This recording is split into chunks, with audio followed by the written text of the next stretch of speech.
Vous savez, je fais un métier très, très étonnant, très original. Code Rome X, des métiers pas comme les autres.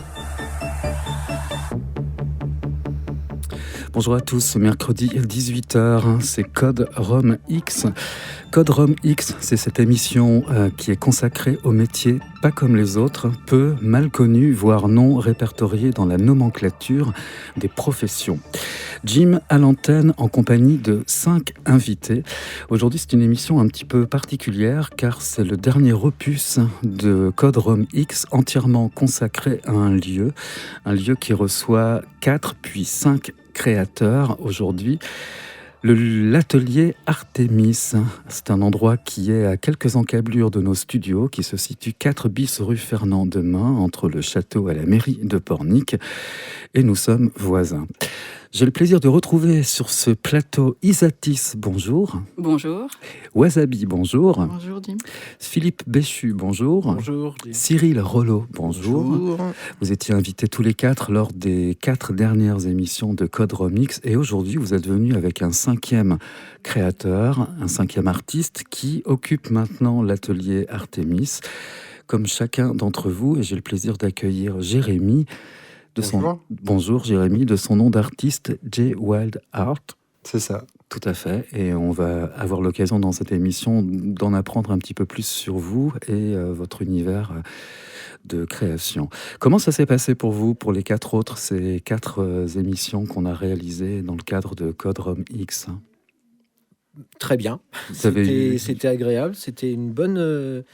C'était intéressant de pouvoir discuter de soi, comme en général, ouais. Et d'être invité. En tout cas, on a eu beaucoup de retours très positifs sur la manière dont chacun d'entre vous a pu décrire son art en totale liberté, avec des mots qui lui sont propres, mieux qu'un journaliste qui va essayer de décrire de l'extérieur, j'allais dire, vos univers de création. Un 5e, donc, qui arrive dans l'équipe. Comment ça s'est déroulé, cette rencontre? En fait, on a eu une mini-crise, on va dire. Il a fallu un petit peu se reposer. Oui, c'est pas simple, hein. Il faut dire que c'est un vrai challenge d'ouvrir un lieu artistique. Et donc, on s'est tous posés et on a décidé d'essayer de minimiser les coûts et aussi de diviser les temps de présence pour chacun. Et d'enrichir. Et d'enrichir l'espace. Donc, le fait d'intégrer une 5e personne, voilà, ça visait ça. On a fait un appel sur les réseaux. Jérémy a été un des premiers à répondre. Et puis, ça a été aussi un des premiers sur lequel on a flashé, parce que son univers rentre tout à fait bien dans l'esprit nature sauvage qu'il y a aussi à Artémis. Et donc, voilà, il s'est installé la semaine dernière et c'est parti.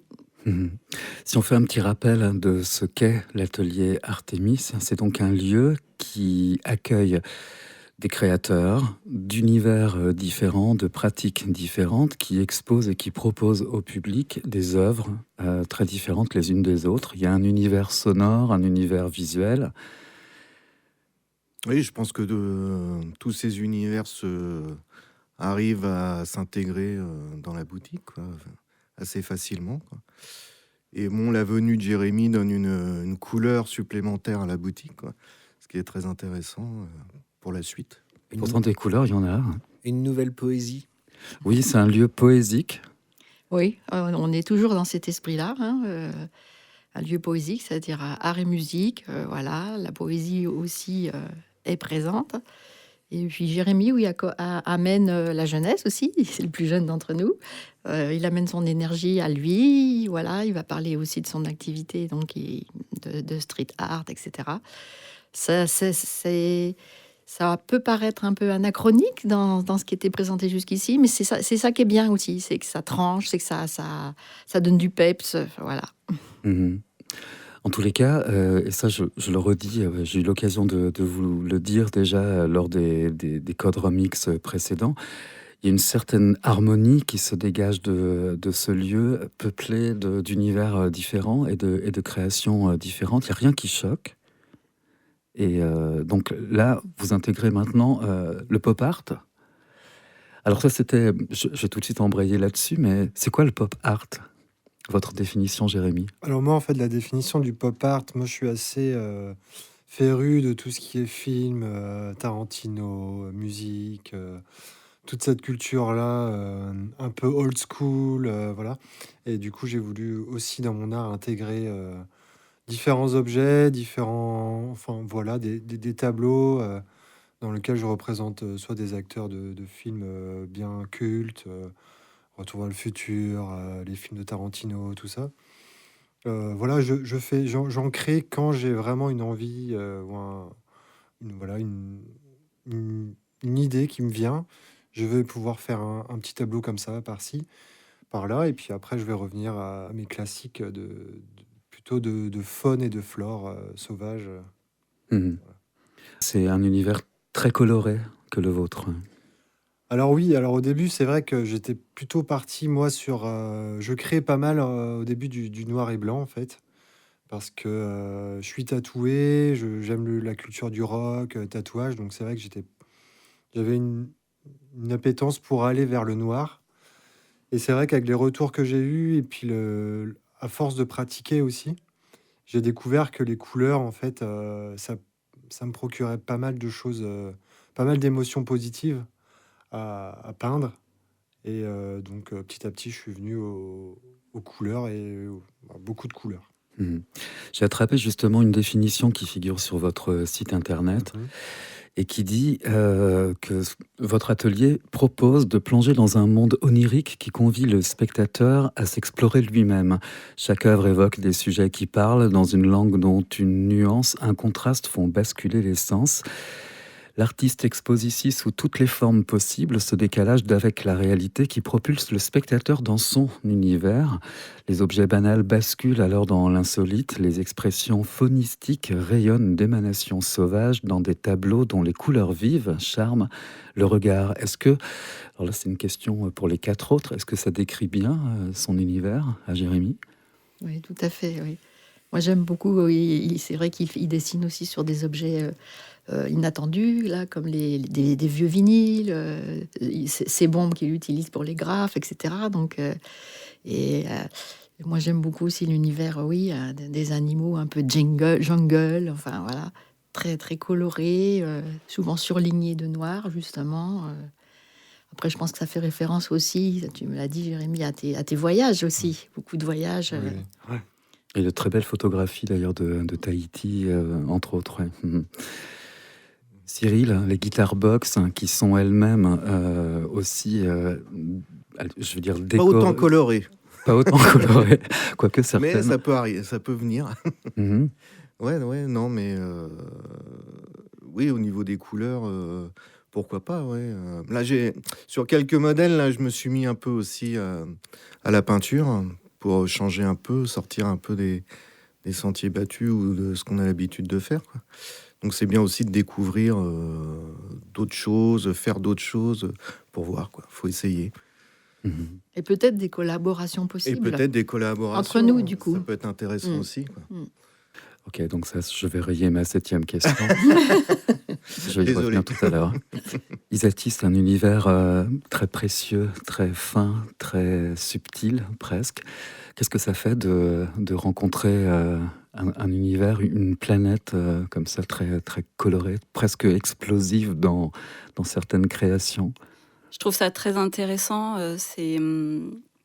toutes ces couleurs, effectivement. Et ça fait écho aussi un petit peu à mon travail, finalement, parce que je travaille aussi beaucoup sur la faune et la flore.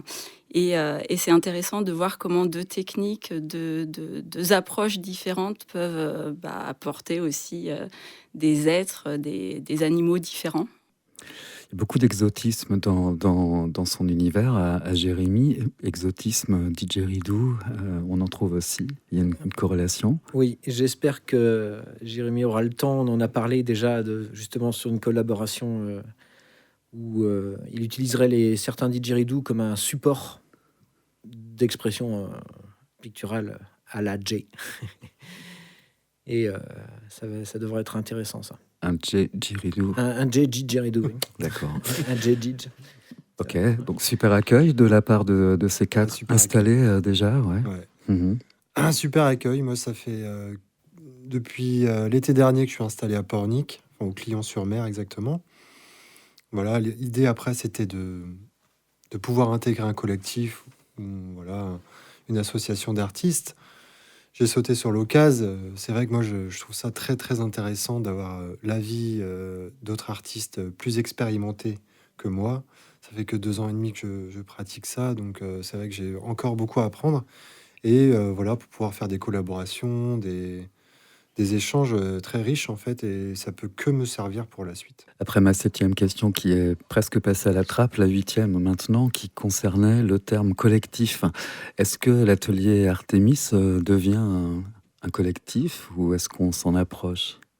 On s'en approche, je pense. Voilà, comme on l'a dit peut-être dans les émissions précédentes, on se connaissait pour certains pas, d'autres un peu, d'autres un peu plus. Donc il faut du temps en fait pour que les liens d'humain à humain se fassent, qu'on apprenne à se connaître, qu'on connaisse le travail de chacun, l'état d'esprit dans lequel aussi il travaille, etc. Donc on est en apprentissage de ça.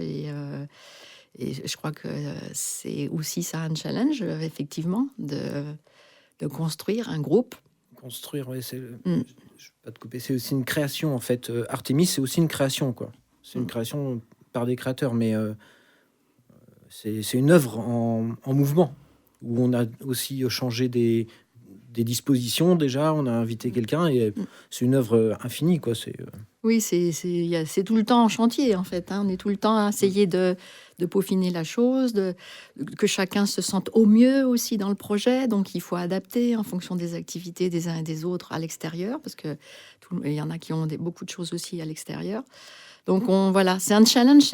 Comme je disais au début, c'est un gros challenge, en fait, et humain, et matériel, et voilà, c'est une grosse aventure. Donc, on te remercie d'ailleurs, Jim, de nous soutenir par rapport à cette aventure, parce que vraiment, on a besoin de ça. On a besoin du soutien aussi des auditeurs. On a besoin de vous. On a besoin de votre présence. On a besoin de vos retours. C'est vraiment important pour que ce challenge puisse perdurer. Actuellement, vous êtes ouvert tous les jours, c'est la période de vacances. Presque. Presque, oui. Presque. Lundi, mardi, on est fermé. Oui. On est ouvert du mercredi au dimanche. On arrive à organiser comme ça une espèce de turnover pour garder la boutique, en quelque sorte. Oui, du coup, on est ouvert 5 jours par semaine. On est 5, donc voilà. Un jour chacun. Voilà. Voilà. Ça permet de créer à côté, comme ça. Ouais. Ça, c'était une question que je vous ai posée à chacun d'entre vous lors des émissions qui vous y étaient, consacrées. Jérémy, ça fait quoi de garder la boutique et lorsque des gens rentrent et vous posent des questions sur des œuvres qui ne sont pas les vôtres? Oui, bah après, c'est intéressant. Moi, je connais un petit peu le milieu musical. Je suis un gros fan de blues, donc les guitares, déjà, voilà, ça me parle un petit peu. Donc, j'arrive à expliquer un petit peu avec mes petits mots, mais après, si je peux renvoyer vers l'artiste, si jamais vraiment ils veulent plus d'informations, les personnes intéressées. Après, l'année dernière, j'étais en galerie déjà boutique à Nantes. Donc, c'est vrai que ce côté, avoir une boutique, accueillir les gens, je connaissais déjà un petit peu. Mais en étant en Pornic, je trouve que c'est une plus grande opportunité encore. Dans une ville comme Pornic, avec quand même beaucoup de passages pendant les vacances. L'atelier Artemis, vous proposez également des ateliers, parce qu'il y a un sous-sol, donc il y a la boutique qui est visuelle, qui est visible, avec la vitrine, etc. Mais il y a également un sous-sol où il se passe également des choses. Alors quelles sont-elles et comment est-ce que ça s'organise? Alors, on a un peu réorganisé l'espace. Alors, donc le sous-sol, maintenant, il est... moi, j'y ai mon travail, en fait. Et c'est le lieu aussi, donc, où il y a une grande table, il y a un espace où on peut venir essayer, expérimenter des choses, des ateliers artistiques.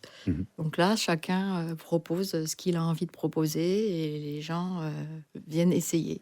Pour l'instant, il y a des bons retours vraiment sur ce qu'on a essayé de faire. c'est pareil, c'est en train de se construire. C'est un petit réseau qui petit à petit, les branches commencent un petit peu à pousser. Voilà, il faut du temps, mais chacun a un petit peu des retours. Je sais, Philippe, tu as eu des retours Oui, pour oui. le didgeridoo. J'ai la chance d'avoir un autre espace personnel chez moi, donc où les ateliers que je propose à l'atelier Artemis peuvent se dérouler aussi chez moi. Comme ça, j'encombre pas les lieux non plus. Puis il est approprié, il était déjà préparé pour ça. Mais ça fonctionne. L'atelier Artemis nous amène des gens et nous permet de partager ce qu'on a envie de faire connaître. Moi, le didgeridoo, l'apprentissage et les méditations sonores, entre autres aussi. Parce que quelqu'un qui rentre dans l'atelier Artemis, ça ne s'arrête pas à la contemplation d'une œuvre, mais on peut également pratiquer, souffler dans un didgeridoo, essayer une guitare box, se perdre dans... Pardon ? Repeindre un tableau à Tiffany. Non. Pourquoi pas? Si je suis là, moi j'accepte les œuvres collectives, pas de souci. Voilà. Parce que Tiffany aussi a des ateliers de broderie aussi. Des ateliers de broderie pour l'instant, j'ai un emploi du temps assez chargé, donc je pense que je mettrai en place d'autres ateliers plus plastiques cette fois-ci, mais certainement à partir d'avril-mai. Jérémy, une question que j'ai posée à chacun de quatre. Si je vous demande de penser à une de vos créations, ce serait laquelle, son nom et pourquoi ? C'est une bonne question. Eh ben, en fait, je pense que je pense à mon œuvre Jungle Massive, où j'ai représenté vraiment une forêt de jungle avec un toucan, un tiki. Ça représente un petit peu tous mes voyages, finalement. La Guyane, avec le côté jungle et le côté vraiment faune sauvage. Le tiki avec la Polynésie française. Et voilà, en fait, ouais. Je pense que c'est la première œuvre aussi où j'ai vraiment essayé de pousser un petit peu ma création au maximum. Et voilà, j'en suis plutôt fier. Rien que le titre, Jungle Massive, ça vous représente assez bien finalement. Un petit peu. Alors après, c'est vrai que moi, j'étais pas du tout voyage, tout ça. J'étais plutôt...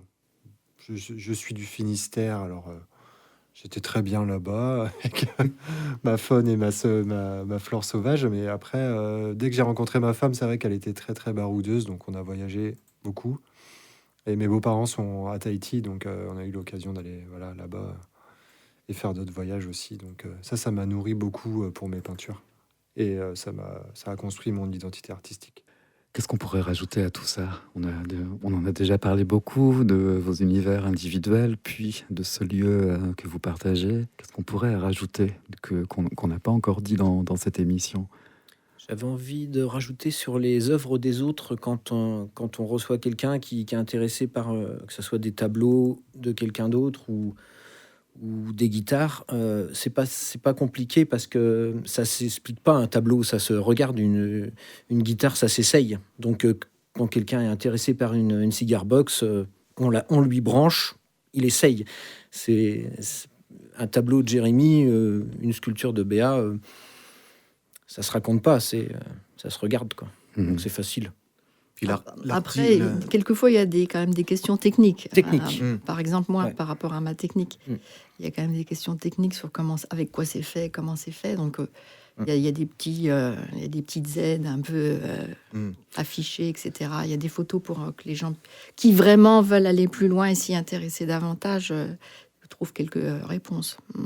Après, moi, pour les guitares, je suis assez disponible. Hein. Si la personne veut que je vienne lui montrer, jouer, avoir des informations, je peux me déplacer à la boutique assez relativement vite, du moins, quoi.